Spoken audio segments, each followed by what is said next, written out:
இதுல 20,000 ரூபாய் இருக்குமா? மாசத்துக்கு 4 விளம்பர படத்தில் நடிச்சீங்கன்னா போதும். உங்க குடும்பத்தை நீங்க சூப்பரா வச்சுக்கலாம். Thank you so much sir. சென்னைக்கு வந்ததுக்கு அப்புறம் நீ சம்பாரிச்ச முதல் சம்பளம் மனுஷங்க கையில கொடுக்காத, சாமி கிட்ட வச்சு கொடு. நல்ல விஷயம் தாங்க. சரி போலாமா? ஏங்க லட்சுமி கூட வெற்றி போயிருக்கான்ல? ஆமா சார். போஸ்ட் ஏங்க நாம இந்த வீட்டுக்கு வந்து 2 நாள் தானே ஆகுது, அதுக்குள்ள நமக்கு யாரு லெட்டர் போட்டிருப்பாங்க? அது நமக்கு வந்ததுன்னு எப்படி தெரியும்? நமக்கு முன்னால குடியிருந்தவங்களுக்கு கூட வந்திருக்குமா? இந்த இருப்பா வர்றேன். இங்க நாச்சி முத்துங்கிறது யாரு? நான் தான்ப்பா. உங்களுக்கு லெட்டர் வந்திருக்கு. எனக்கா? எங்க இருந்து வந்திருக்கு? பொள்ளாச்சி கோர்ட்ல இருந்து வந்திருக்கு. கோர்ட்ல இருந்தா? சரிப்பா. இதுல ஒரு கையெழுத்து போடுங்க.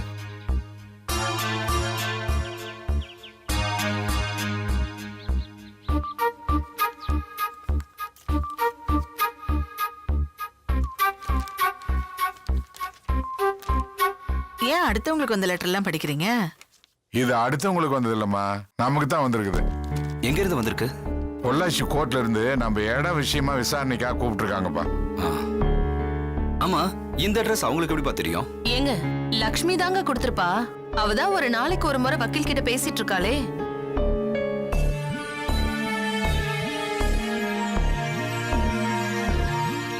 கோர்ட்ல இருந்து என்ன தாப்பா வர சொல்லியிருக்காங்க? போயே ஆகணும். என்னப்பா?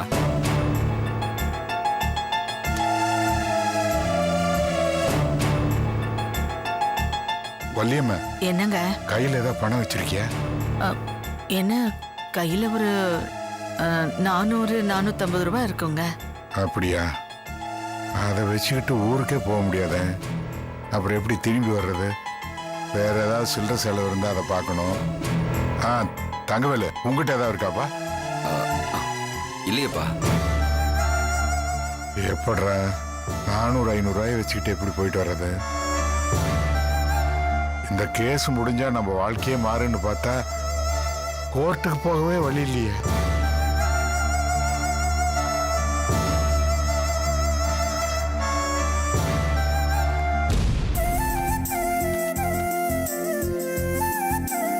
மாமா, அத்தை,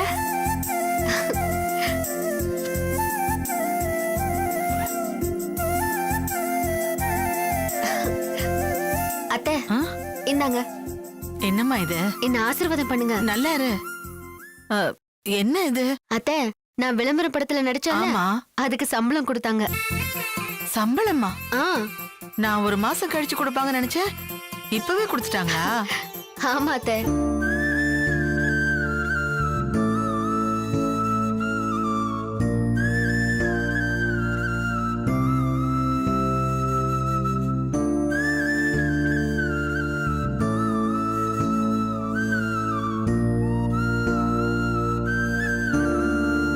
என்னாச்சு அத்தை? என்னாச்சு மாமா? ஏன் அமைதியா இருக்கீங்க? என்ன லெட்டர் இது?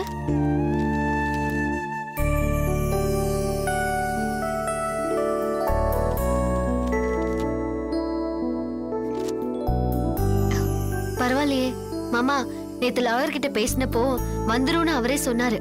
ஏமா, நீ தான் இந்த வீட்டு அட்ரஸ் கொடுத்தியா? ஆமா மாமா, நான் தான் கொடுத்தேன். அனுவோட அப்பா வீட்டு அட்ரஸ் தான் நான் ஃபர்ஸ்ட் கொடுத்தேன். அப்புறம் இந்த வீடு தான் நமக்குன்னு முடிவானதுக்கு அப்புறம் இந்த அட்ரஸ் கொடுத்துட்டேன் மாமா. அப்படியே லட்சுமி? ஆமா அத்தை. அதுக்குதான் போயிட்டு வர்றதுக்கு செலவுக்கு கையில பணம் இல்லையேன்னு அந்த யோசனையிலேயே இருந்தோம். அதுக்குதான் எல்லாரும் கவலையா இருக்கீங்களா? ஆமா ஆமா, எதுக்காக நம்ம இவ்வளவு நாள் காத்துக்கிட்டு இருந்தோமோ அது நடக்க போறப்போ இப்படி ஒரு சூழ்நிலை. என்ன மாமா சூழ்நிலை அது இதுன்னு? அதுக்காக தான் அந்த கடவுள் விளம்பர படத்துல நடிக்கிறதுக்கு வாய்ப்பு கொடுத்தாரு போல இருக்கு. இந்தாங்க, இத வச்சுக்கோங்க, போயிட்டு வாங்க மாமா. அட புடிங்க மாமா.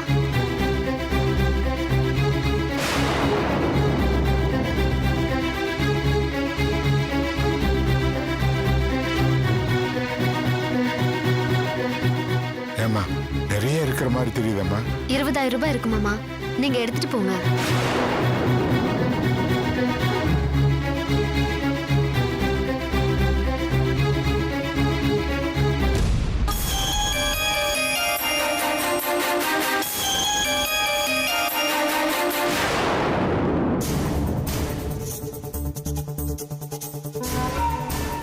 அப்பா இவ்வளோலாம் ஆகாதுப்பா. போக வர 800ல இருந்து ஒரு 1000 ரூபாய் ஆகும். சாப்பாடு மத்த செலவுக்கு இன்னொரு 500 ரூபாய். கோர்ட்ல பியூனுக்கு டவாலிக்கு அப்படி இப்படின்னு இன்னொரு 500 ரூபாய் ஆகும். அவ்வளவுதான்ப்பா. ஆக மொத்தத்துல 2000 ரூபாய் இருந்தா போதும்பா. வச்சுக்கோங்க. அதிகமா இருந்தா வெட்டியா செலவாகும். அப்புறம் வெறும் கையோட வந்து நிப்பீங்க. ஏன்னா இது கஷ்டப்பட்டு சம்பாதிச்ச காசு.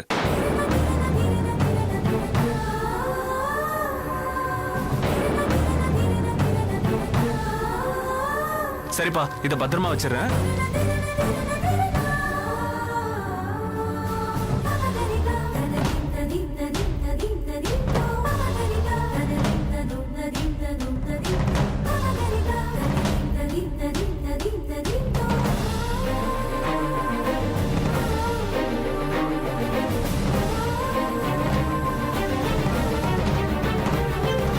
இல்ல மாமா, வரப்பவே அது இதுக்குன்னு பட்ஜெட் போட்டுட்டு வந்தோமா, அதனாலதான் மீதி எடுத்துட்டு போறாரு. தப்பா எடுத்துக்காதீங்க மாமா.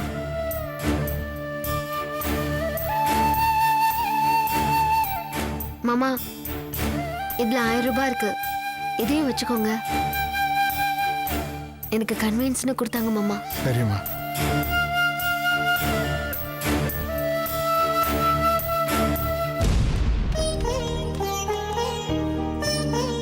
அனு, வா அனு, வா வா. அம்மாக்கு உடம்பு எப்படி இருக்கு? பரவாயில்லக்கா. உடம்புக்கு என்னவா அம்மாவுக்கு? உடம்புக்கு ஒண்ணும் இல்ல, மன பிரச்சனை தான். மருந்து மாத்திரை சாப்பிட்டா சரியாடும் டாக்டர் சொல்லியிருக்காரு. எல்லாம் உன்னை பத்தின கவலையாதாம்மா இருக்கும். ஆமா அத்தை. சரி, ஏன் எல்லாரும் ஒரு மாதிரி இருக்கீங்க? அது ஒண்ணு இல்ல. அதெல்லாம் ஒண்ணும் இல்ல, நீங்க போய் ட்ரெஸ் சேஞ்ச் பண்ணிட்டு வாங்க. மாமா கோர்ட் விஷயமா பொள்ளாச்சி போறாரு, அதான் பேசிட்டு ஓ, இருந்தோம். அப்பாடா, ஒரு வழியா அதுக்கு விடுவு காலம் பிறந்துருச்சுன்னு சொல்லுங்க. நீங்க போய் ட்ரெஸ் சேஞ்ச் பண்ணிட்டு வாங்க, போங்க. போமா போ.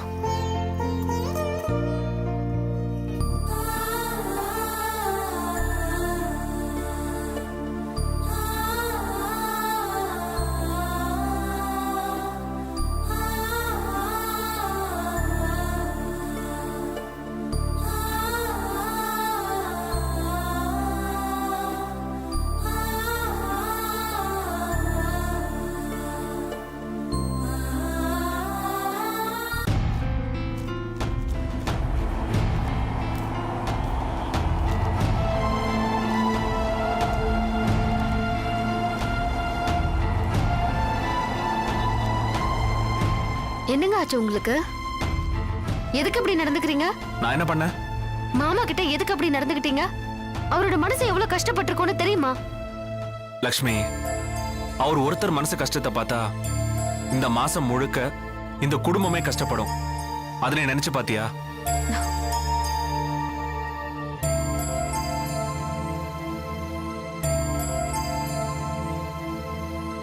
லக்ஷ்மி, ஏதோ திடீர்னு அதிர்ஷ்டம் மாதிரி இப்படி விளம்பர படத்துல நடிக்கிற வாய்ப்பு வந்து கை மேல காசு வந்திருக்கு. நம்ம குடும்பத்துக்கு ஒரு இடைக்கால நிவாரணம் போல இருக்கு. அப்படி வந்த பணத்தை மொத்தத்தையும் நீ தூக்கி அவர் கையில கொடுத்துட்டா என்ன ஆகும் தெரியுமா? என்னங்க ஆக போகுது? ஒத்த பைசா இல்லாம திரும்பி வருவாரு. என்ன வெற்றி? என்ன செலவோ அதை பண்ணிட்டு மிச்ச பணத்தை உங்க கையில கொண்டு வந்து கொடுக்க போறாரு, அவ்வளவுதானே? நீ எங்க அப்பா பத்தி புரிஞ்சுக்கிறது அவ்வளவுதான். அள்ளி கொடுத்த கை அவரது. வழியில ஊர்ல எவனாவது கஷ்டம்னு சொன்னா மொத்த பணத்தையும் தாரவாத்து கொடுத்துட்டு நான் நாட்டாமன்னு வெட்டி பெருமை பேசிட்டு பஸ் கூட பைசா இல்லாம சென்னைக்கு நடந்தே வந்துருவாரு. பணத்தோட அருமை அவருக்கு தெரியாது லட்சுமி. தெரிஞ்சிருந்தா அவரு நம்மள இந்த நிலைமைக்கு ஆளாக்கி இருக்க மாட்டாரு. இல்ல வெற்றி, நடந்தது எல்லாத்தையும் அவர் மேலேயே தூக்கி போடாதீங்க. இங்க பாருங்க, நடந்த எல்லாத்துக்கும் நம்ம எல்லாருமே தான் காரணம், புரியுதா? அப்படி பார்த்தாலும் நாங்களே தப்பு பண்ணிருந்தாலும் அது அவர் எங்களை சரியா வழி நடத்தாததுனால நாங்க பண்ண தப்பே தவிர எங்களோட தப்பு இல்ல. என்ன வெற்றி தப்பா பேசுறீங்க? இங்க பாருங்க, இன்னைக்கு நம்ம கஞ்சோ கூழோ குடிக்கிறோம்னா அது அவர் செஞ்ச புண்ணியத்தினாலதான். அவர் செஞ்சது புண்ணியம் இல்ல லட்சுமி, இழிச்ச வாய்த்தனம். இன்னைக்கு நாம வாழ்றது நாம போராடுறதுனாலதான். தெரியாத ஊர்ல நாம நாயா பேய அலைஞ்சு பிடிச்சிருக்கோ பிடிக்கலையோ நாம ஏதோ ஒரு வேலையை கண்டுபிடிச்சு அதுல சம்பாரிச்சுட்டு வந்திருக்கோம். அதுவே நம்மளுக்கு பத்தாது. அதுல நீ இப்படி பண்ணா நாம என்ன ஆகுறது சொல்லு? ஏங்க அவர் போறது நமக்காக, எழுந்த நம்ம சொத்தை மீட்கிறதுக்காக. அதுக்கு கூட இந்த பணத்தை கொடுக்க யோசிச்சா என்னங்க அர்த்தம்? நான் கொடுக்க மாட்டேன்னு சொல்லலையே. எவ்வளவு தேவையோ அது மட்டும் கொடுத்தேன். இது பாருங்க வெற்றி, நீங்க சொன்ன முறை செஞ்ச முறை ரொம்ப தப்பு. எல்லாரும் மனசு உடைஞ்சு போய் நின்னுட்டாங்க தெரியுமா?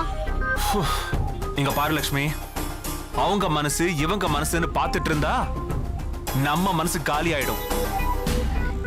ஏன் வெற்றி இவ்வளவு சுயநலமா பேசுறீங்க?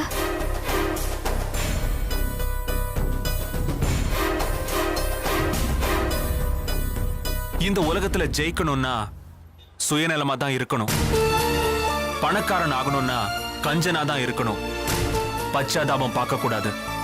இனிமே ஒரு தெளிவான வாழ்க்கைய வாழலன்னா அவங்க வாழ்க்கையோட நம்ம வாழ்க்கையையும் நாம இழந்துருவோம். இந்த விஷயத்துல அவங்க கஷ்டப்படுறாங்க இவங்க கஷ்டப்படுறாங்கன்னு தாராள பிரபு மாதிரி அள்ளி கொடுத்தோம்னா அந்த கடவுளும் நம்மள தள்ளி வச்சிருவாரு. வெற்றி, இது பாருங்க, நான் சொல்றது கொஞ்சம்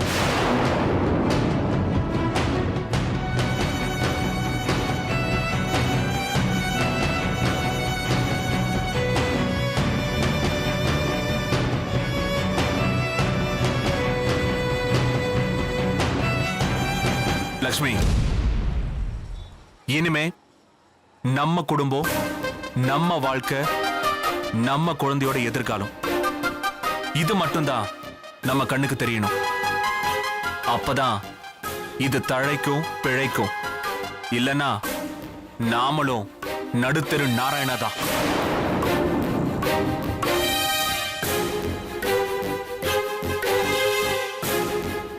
பார்த்து நடந்துக்கோ.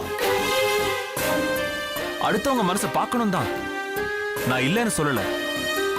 அதுக்கு முன்னாடி நம்மளையே நாம பார்த்துக்கணும். அப்புறம் ஷூட்டிங் முடிஞ்சதுக்கு அப்புறம் இங்கிலீஷ்ல ஏதோ சொன்னாரு. பேக்கப். இனிமே இந்த விஷயத்துக்கும் நீ பேக்கப் சொல்லிடு.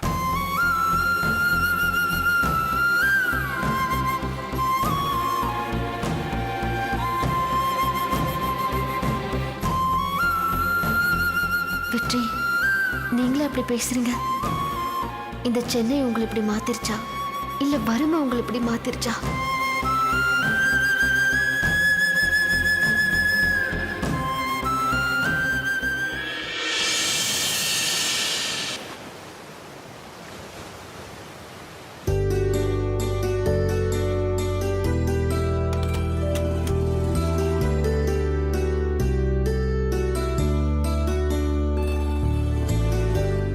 என்னது இது பூ? எப்ப வாங்கினது?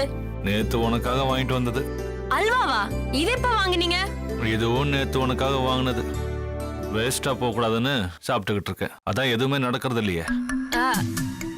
நான் தான் அம்மா வீட்ல தங்க போறேன்னு தெரியும்ல. அப்பா தான் மாமா கிட்ட நான் அங்க இருக்க போறேன்னு சொன்னாரு. உங்களையும் அனுப்பி வைக்க சொன்னாரு. நீங்க தான் வரல. ஏன் உனக்கு ஒரு ஃபோன் பண்ண தெரியாதா? இந்த மாதிரி நான் வரமாட்டேன்னு சொல்ல தெரியாதா?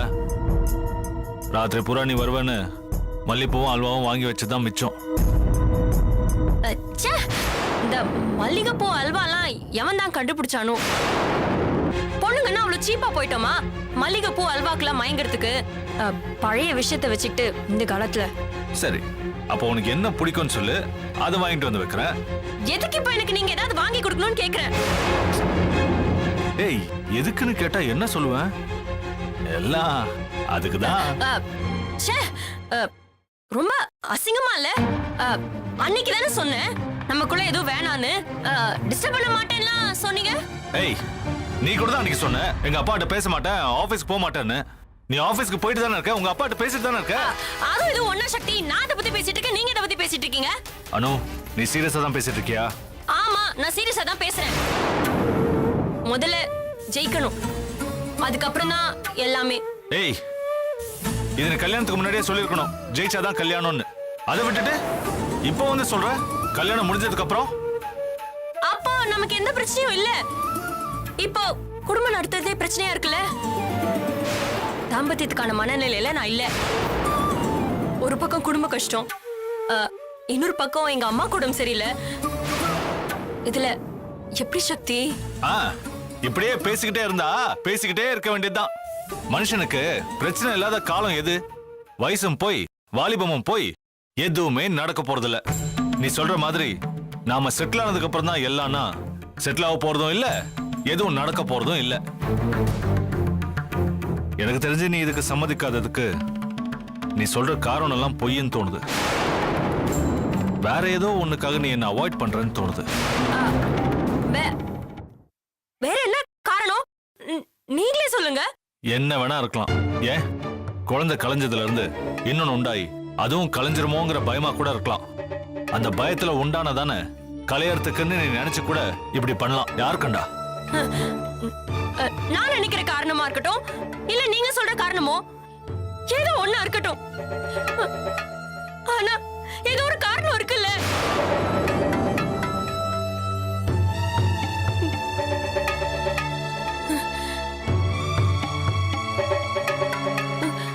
நானும் ஒரு பொண்ணுதான் சக்தி. எனக்கு மட்டும் ஆசா பாசங்கள் இருக்காதா? இருக்கு. ஒரு வைராகியத்துல நான் இருக்கேன். அது மாதிரி நீங்களும் கொஞ்சம் கண்ட்ரோல்டா இருக்க கூடாதா? பாப்போம் உன் கண்ட்ரோல் எவ்வளவு தூரம்னு.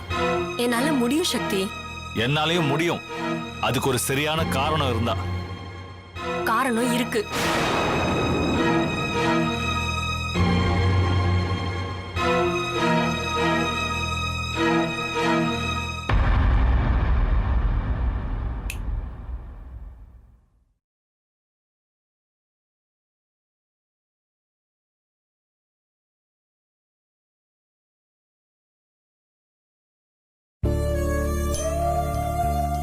என்ன மன்னிச்சிடுங்க சக்தி.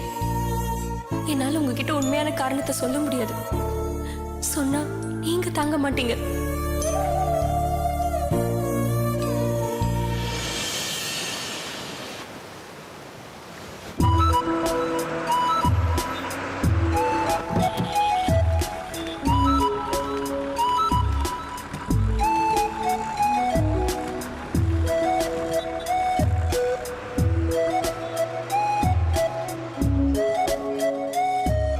அனு, இந்த பஸ்ல சீட்டு கிடைக்கிறதெல்லாம் குதிரை கொம்பா இருக்கு. எங்க சீட்ல உட்கார்ந்திருக்கவங்க டிப்போலயே ஏறி இருப்பாங்க. கொஞ்சம் சரி. நிக்கலாம். நாளையில இருந்து நாமளும் டிப்போக்கு போய் சீட்டை பிடிக்கிறோம். Sorry sorry sorry sorry. உங்களால கொஞ்ச நேரம் கூட நின்னுட்டு வர முடியாதா? நின்னுட்டு வர்றது பத்தி இல்ல. ஒரு கம்பெனில பெரிய போஸ்டிங்ல இருக்கோம். நாம கார்ல போயிட்டு வருவோமா, இப்படி பஸ்ல போவோமா? ஏதோ ஒரு நாள் நீ ஆசைப்பட்டன்னு பஸ்ல வந்தா நீ இதே பொழப்பாக்கிட்டீ. ஏன் உங்க அப்பா கம்பெனி கார்ல நம்மள பிக்கப் பண்ணி டிராப் பண்ணலாம்ல? இப்ப எதுக்கு எங்க அப்பாவை இழுக்கிறீங்க? அவர் ஒண்ணும் நம்மள பஸ்ல வர சொல்லல. நான் தான் இந்த முடிவே எடுத்தேன். எதுக்கு அப்படி ஒரு முடிவு? இல்ல, நாமளும் வேலைக்கு போறோம், லக்ஷ்மி அக்காவும் வேலைக்கு போறாங்க. நம்மள பிக்கப் பண்ண தினமும் கார் வந்தா பஸ்ல போற அவங்களுக்கு எப்படி இருக்கும்? அதனாலதான். வா உட்கார். இல்ல பரவாயில்ல. உட்காரணும். இல்ல நீங்க வேணா உட்காருங்க, நான் உட்காரல. உட்காருன்னு சொல்றேன்ல. இல்ல பரவாயில்ல. ஹலோ ஹலோ ஹலோ சார், கால் வலிக்கு சார். ரொம்ப நேரமா பின்னாடி நின்னுட்டு வரேன். இருந்த சீட்டும் போச்சு. போனா போது விடுங்க. பிறந்து வளர்ந்தது சென்னையிலங்கிற ஆம்பளை பக்கத்துல உட்கார இவ்வளவு கூச்சப்படுற? கூச்சோன்னு யாருங்க சொன்னா? பஸ்ல இப்படி நின்னுட்டே போறது ஒரு தனி சுகம் தான்ல. ஸ்கூல்ல காலேஜ்ல படிக்கும் போதெல்லாம் இப்படி போயிருக்கேன். அதுக்கப்புறம் உங்க கூட தான் இப்படி போறேன். இதெல்லாம் ஓகே தான். இப்படி நின்னுட்டே வந்தா கால் வலிக்கும், அதை மறந்துட்டியா? எனக்கெல்லாம் கால் வலிக்கல, ஜாலியா தான் இருக்கு. அதனால நான் அதுக்கு சொல்ல வரல. போறவங்க வரவங்களுக்கு வழி விட்டு ஒதுங்கணும். சில பேர் உரசிட்டு போவாங்க. கூட்டத்துல நெருக்கடி அதிகமா இருக்கும். வேர்வை நாத்தம் வரும். அது வேற நம்ம மேல ஒட்டும். ஐயோ போதும் உங்க விளக்கம். தயவு செஞ்சு நிறுத்துங்க.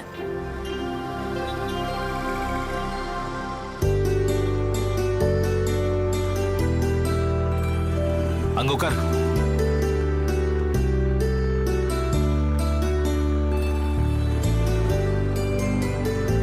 இன்னும் எவ்வளவு நேரம் தான் நிக்கிறது? கால் வலிக்குது. நின்னுட்டு வரத பத்தி விளக்கெல்லாம் கொடுத்த, இப்ப நீயே போய் உட்கார்ந்துகிட்ட. வேணா நீங்க உட்காருங்க, நான் எந்திரிக்கிறேன். வேணா வேணா உட்கார்.